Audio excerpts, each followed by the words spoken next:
Hi guys, Peter Harper, Managing Director and CEO of the Ascena Family Office. For those of you who are not familiar with the business, we're a multi-family office advising foreign family offices and founders on US direct investments and mergers and acquisitions. So on the last few updates, we've delved heavily into the topic of what is a family office and why do I need to know about it. We've touched on briefly the type of investments that family offices make and their role, but today we really wanted to focus on the topic of family office investment strategies. We will backpedal a little bit just to recap on some of the key issues that people need to be aware of about family offices, so you don't have to delve back into other videos to get on top of that. But that's going to be the focus: family office investment strategies. So by way of recap, a family office is effectively an investment office or investment business that has been established to run a family's money and to administer all the back office and support services that a family needs to operate, right? So if families of material wealth that have a great degree of complexity need to build effectively a C-suite team of folks to make decisions around how they should allocate their capital, right, to generate income, and then how they should manage active income producing assets, and how they should manage assets that are not income producing that also can have a lot of complexity. So that's the boats, cars, houses, planes, etc. Right, and the complexity that comes with running assets like that, and how to account, insure, and protect those things for the broader family. Right. So why don't folks set one up? So for a lot of people that have gone through a material liquidity event, so that they've built a business and sold it, or they've inherited a material amount of money, the risk profile or the issues that they face before and after that event is drastically different, right?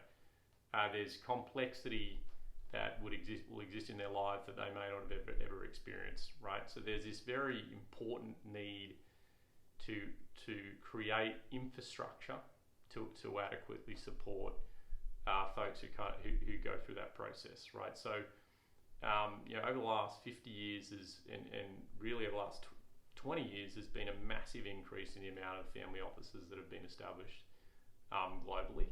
And part of that has been driven because previously what would happen when folks would have a material exit event, they would ordinarily have allocated the bulk of their capital to a major money manager to manage that on behalf of the family. As the markets became more challenging post the financial crisis, a lot of capital found its way into private markets, so what's widely known as alts, so private equity, hedge funds, venture capital, and more recently directs, to try and drive greater investment returns. The returns were not great in the public markets, and so in order to attract higher returns, private capital was looking at stuff that was sort of non-listed private deals. So that's the reason there's been this massive increase in family offices. There was a financial motivator for this, but along with that, there was a recognition that, okay, if you've got a lot of administrative complexity around your private life, so around your non-income producing assets, you need a team of folks that understand how to manage those things. For a lot of people that don't want the complexity of a single family office, right, because there is a huge amount of work in just running it, right, depending on the scale of your wealth. A family may choose to engage a business like the Ascena Family Office which is a multi-family office. So a business that is designed to manage the complexity of a family's wealth and assets on a fractional basis, to do that on their behalf, right? So outsource money management and outsource back office support. Whether that's because they feel that economically they don't have the capital to support the overhead of a single family office that can be 5, 10, 15 million to run the overhead of a single family office, or because they don't want the complexity of managing that themselves, right? They prefer just to outsource it. So we've done a refresher on what a family office is, what a multi-family office is, why someone would set one up. I then wanted to talk a little bit about the importance of strategy, purpose, and goals when developing an investment strategy. So for a lot of families that are kind of new to this process, and maybe they've been running a business, and all of a sudden, and they've always had this sort of private investment approach outside of their business where there was no real rigor to that process, right? So they invested in whatever they wanted to invest in, right? Because they had liquidity to support that.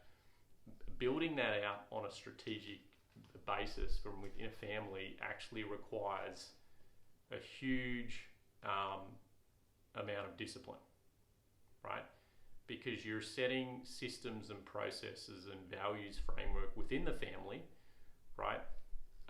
Ordinarily, you're then building and establishing an investment committee to execute on that, right? And you're really trying to run the family office consistent with those vision, values, and goals. So establishing what they are and setting a framework around them is really, really, really critical.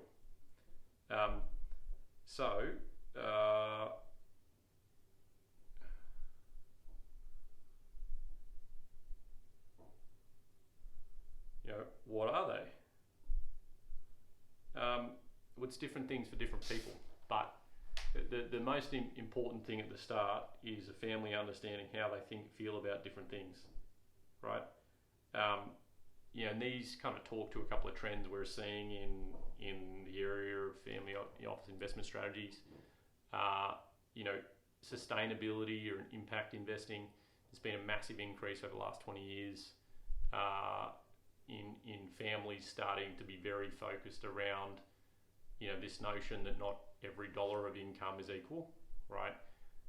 When you're a family of significant wealth, you can leave an impact both on the family legacy and future generations by investing in a sustainable way. So, how do we feel about climate change? How do we feel about gambling? How do we feel about the different assets that might invest in alcohol or whatever else? It's different people for different things, but it's a very important. It's very important that family are aligned on how they think about impact. Having a rigor around manager selection is really key. So, regardless of whether if you're a single family office and you're going to invest through money management, you're going to invest in public and private markets, right? Even if you're going to largely outsource the investment management function of your family office, right? Because you're going to appoint external money managers to do that. You have to have a level of sophistication and rigor to be able to assess, to be able to select who's a good manager, right? So what's their track record look like? Are they successful? And then you have to have a system and process to critique them, whether that's on a quarterly, biannual or annual basis, right? And there are businesses out there that, fund of funds where the sole responsibility is just critiquing an entire, significant number of sort of active managers with various specializations, right? So having the internal systems and processes to select managers and then review them as far as an investment strategy is very key when you've got significant amount of capital in the market. The second piece that's really important is that if as a family office does intend to invest in alts, so venture capital, hedge funds and private equity is a little different because it still goes back to that manager selection, right? Whether you're choosing a manager to run equities for you or you're choosing effectively a private equity manager to do deals, it's the same process. But on directs, directs and co-invests, which are currently the single biggest growth area for family offices, you need to have a system and team in place to source deals in accordance with your values and your investment strategy, underwrite the deals, so determine whether they're a good deal and whether they fit within your strategy, and then be actively involved in the execution of those deals, right? And that's that's really where Ascina plays a really active role in engaging with its clients, because that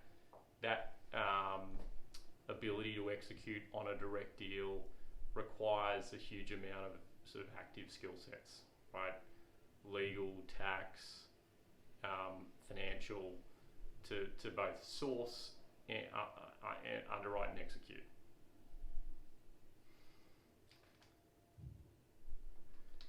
And then, the final thing is just understanding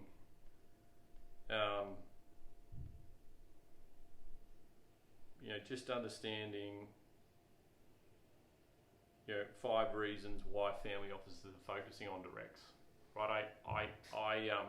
It's a massive focus for us, right? And this is the main reason why a lot of folks are focusing on directs and why we continue to be bullish on them as a space to allocate into private markets, is because there's a greater degree of control and decision making ability, right? You tend to find better value and interest alignment as far as return, right? So if you do care about impact or various other things, your ability to influence on a direct deal is far more substantial than it would be in a fund or some other form of structure. There's reduced fees and expenses. It also allows you to really heavily leverage the strength of a family office network. So really, in my opinion, the single biggest value of a well-established and integrated family office is ability to leverage the substantial networks that exist that surround private capital inside of family offices on a global scale. So that's sharing deals, co-investing, forming alignment, as far as areas where there's shared interest. And then finally, as I said earlier, making an impact. When you are directing an opportunity and you're investing in something that you think can change the process, impact is key. Cheers.